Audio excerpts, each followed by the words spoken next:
स्वागत है दोस्तों आज के हमारे इस लेक्चर में, जहाँ पे हम डिस्कस कर रहे थे सेट थ्योरी। तो आज हम यहाँ पे डिस्कस करने वाले हैं प्रॉपर्टीज ऑफ सेट।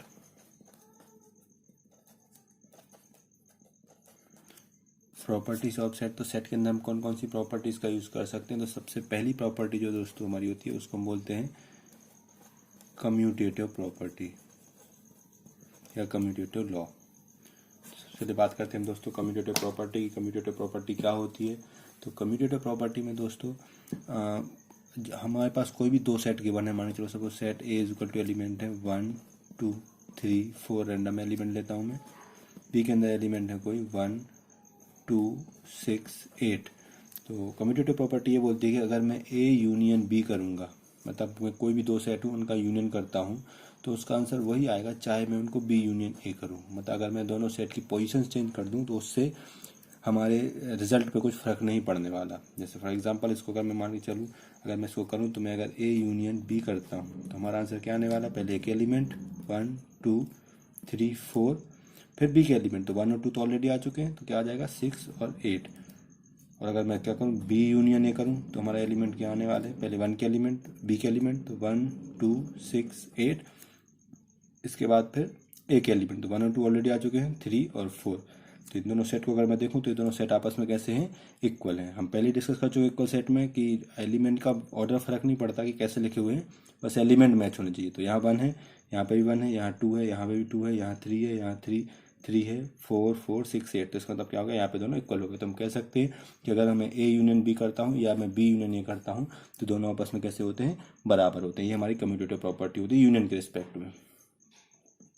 सेम हमारी इंटरसेक्शन के रिस्पेक्ट में भी होगी। अगर ए इंटरसेक्शन में बी करता हूँ तो वही आंसर होगा चाहे मैं बी इंटरसेक्शन ए करूँ। तो ये भी हमारा सेम होता है। तो हमारी पहली प्रॉपर्टी होती है कम्यूटेटिव प्रॉपर्टी, जिसमें हम ए यूनियन बी करें या बी यूनियन ए करें, ऐसे ही चाहे हम ए इंटरसेक्शन करें या बी इंटरसेक्शन ए करें, दोनों का मतलब सेम होता है।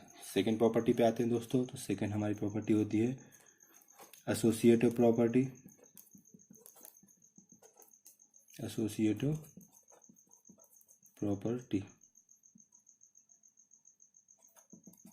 एसोसिएटिव प्रॉपर्टी क्या बोलती है? तो एसोसिएटिव प्रॉपर्टी बोलती है दोस्तों कि अगर मुझे तीन सेट दिए हुए, मान चलो एक सेट ए दे रखा है जिसके अंदर एलिमेंट है 1 2 3, एक बी दे रखा है जिसके अंदर एलिमेंट है 2 4 8, और एक सी दे रखा है जिसके अंदर एलिमेंट है 4 और 9।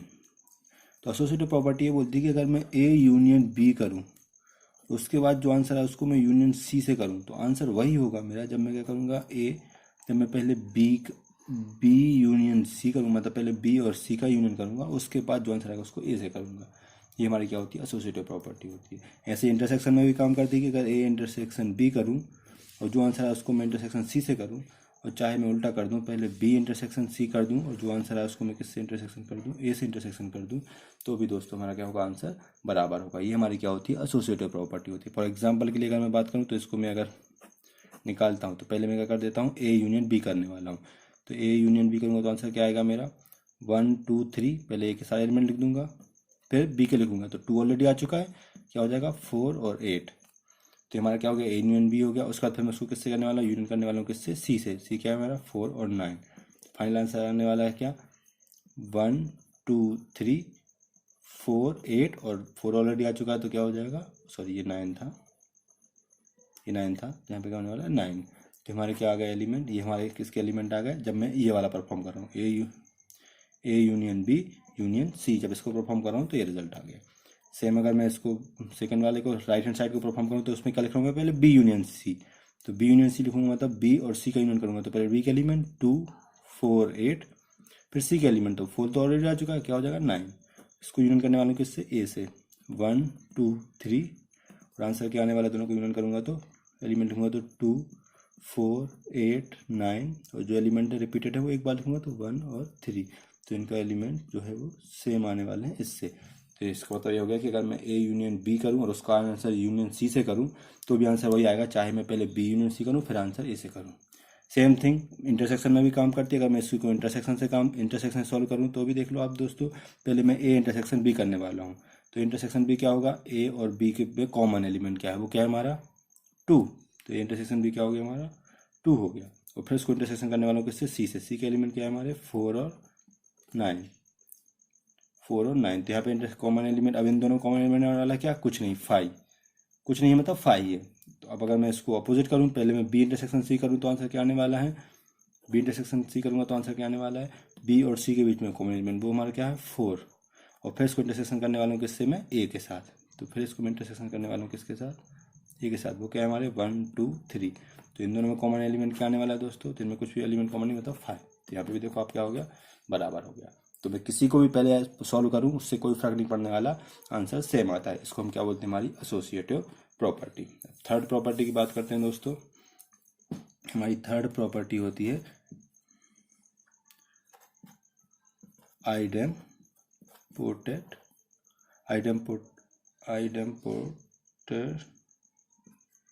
प्रॉपर्टी।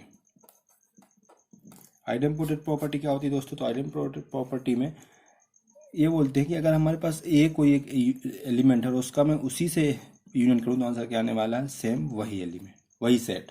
अगर एक कोई सेट ए है और उसका उसी के साथ में यूनियन करूँ तो आंसर वही सेट आता है। सेम थिंग अगर मैं ए सेट है और उसका इंटरसेक्शन भी ए से ही करूँ तो भी आंसर क्या आने वाला है, ए आने वाला है। मतलब सेम सेट का उसी के साथ यूनियन करने पर भी आंसर वही सेट होगा और इंटरसेक्शन करने पर भी वही होगा। फॉर एग्जाम्पल के लिए सपोज ए के अंदर एलिमेंट क्या है 1 2 3।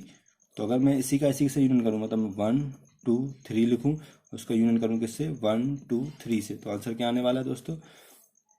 तो क्या करते हैं, हम दोनों को मर्ज करके लिखते हैं। तो पहले सेट के एलिमेंट लिख देते हैं 1 2 3, फिर दूसरे के लिखेंगे, पर दूसरे में कॉमन एलिमेंट 1 2 3, और एक जैसे एलिमेंट को मैं एक बार ही लिखता हूँ तो आंसर ये हो गया। वो हमारा क्या होता है, वो हमारा ए होता है। तो यहाँ पे हम वही बात करें। और अगर मैं इंटरसेक्शन करूँ तो इंटरसेक्शन की बात करें तो 1 2 3, उसके बाद फिर इंटरसेक्शन करने वाला हूँ इन दोनों के बीच में 1 2 3। तो वो क्या होगा दोस्तों, जो कॉमन है, तो कॉमन क्या है 1 2 3, और वो हमारा क्या है, वो हमारा ए। तो अगर मैं इंटरसेक्शन करूँ या यूनियन करूँ आंसर वही आने वाला है अगर उसी सेट के एलिमेंट से मैं करता हूँ। तो फोर्थ होती है दोस्तों हमारी डिस्ट्रीब्यूटेड प्रॉपर्टी। डिस्ट्रीब्यूटेड प्रॉपर्टी, तो डिस्ट्रीब्यूटेड प्रॉपर्टी क्या होती है, डिस्ट्रीब्यूटेड प्रॉपर्टी वर्क करती है डिफरेंट ऑपरेशंस पे। अभी तक दोस्तों हमने जो भी देखा सब में सेम ऑपरेशंस हैं, जैसे कि यूनियन है तो यहाँ पे भी यूनियन है, यहाँ इंटरसेक्शन है तो यहाँ इंटरसेक्शन है, यहाँ यूनियन है यूनियन है यूनियन है यूनियन है इंटरसेक्शन। मतलब अभी तक जितने भी हमने सेट्स लगाए सब में सेम टाइप की प्रॉपर्टी ऑपरेशन लगाया था, या तो यूनियन सारे या इंटरसेक्शन। डिस्ट्रीब्यूटेड ऐसी नहीं होती, डिस्ट्रीब्यूटेड में दोनों का कॉम्बिनेशन होता है। मतलब अगर मैं A intersection B union C करूँ तो इसका मतलब ये होता है कि इसको ए को मैं लिखूंगा पहले एक बार इंटरसेक्शन बी के साथ और एक यूनियन, फिर इसको लिखूंगा ए के साथ एक सी के साथ। ऐसे ही मैं अगर उसका उल्टा लिखूँ ए यूनियन बी इंटरसेक्शन लिखूँ तो इसका मतलब क्या हो जाएगा, ए यूनियन बी, सॉरी ए को एक बार लिखूंगा मैं यूनियन बी के साथ और इंटरसेक्शन करूंगा ए को एक बार यूनियन लिखूंगा सी के साथ। इसको कुछ इस तरीके से समझिए आप कि मान के चलो अगर ए डॉट बी प्लस सी है तो हम इसको कैसे करते थे, इस ए को एक बार बी के साथ लिखते थे ए डॉट बी। तो मैंने यहाँ पे भी वही लिखा है, ए को इंटरसेक्शन करके एक बार किसके साथ लिखा है, बी के साथ, फिर लगाते थे प्लस, तो मैंने फिर लगा दिया क्या, ये वाला यूनियन। फिर मैंने क्या लिखा, ए को किसके साथ लिखा, सी के साथ, ए डॉट सी, तो फिर मैंने वही लिखा ए को किसके साथ लिखा, सी के साथ। तो सेम थिंग यहाँ पे भी वही काम कर रहा है। ए को पहले मैं क्या लिखता था, ए को मैं किसके साथ लिखता था, बी के साथ, तो मैंने किसका ए का यूनियन किसके साथ किया, बी के साथ। फिर अंदर वाला एज लगा दिया प्लस, जैसे यहाँ लगता था यहाँ इंटरसेक्शन लगा दिया। फिर ए का यूनियन किसके साथ किया, सी के साथ, सी। तो इस तरीके से हम इसको याद भी कर सकते हैं। तो ये हमारा क्या हो गया दोस्तों, इंटरसेक्शन हो गया, डिस्ट्रीब्यूटेड लॉ हो गया किसी भी, ठीक है। और थर्ड हम फिफ्थ हमारा होता है लास्ट, फिफ्थ प्रॉपर्टी जो हमारी होती है उसको हम बोलते हैं डी मॉर्गन्स लॉ।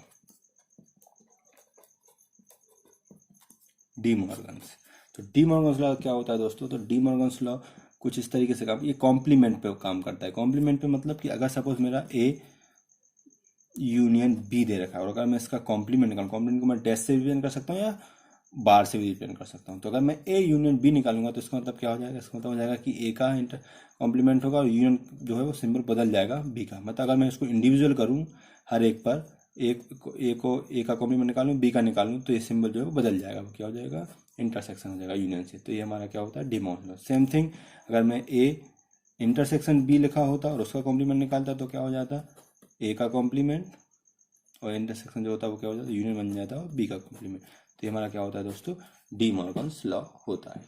तो इस तरीके से हमारे ये टोटल 5 लॉ होते हैं इसके अलावा इसके बाद दोस्तों इसमें इन प्रॉपर्टीज़ की हेल्प से प्रूफ करने आता है, और ये प्रॉपर्टी खुद प्रूफ करने आती हैं, तो वो कैसे होंगी उसको हम नेक्स्ट लेक्चर में देखेंगे। तब तक के लिए धन्यवाद।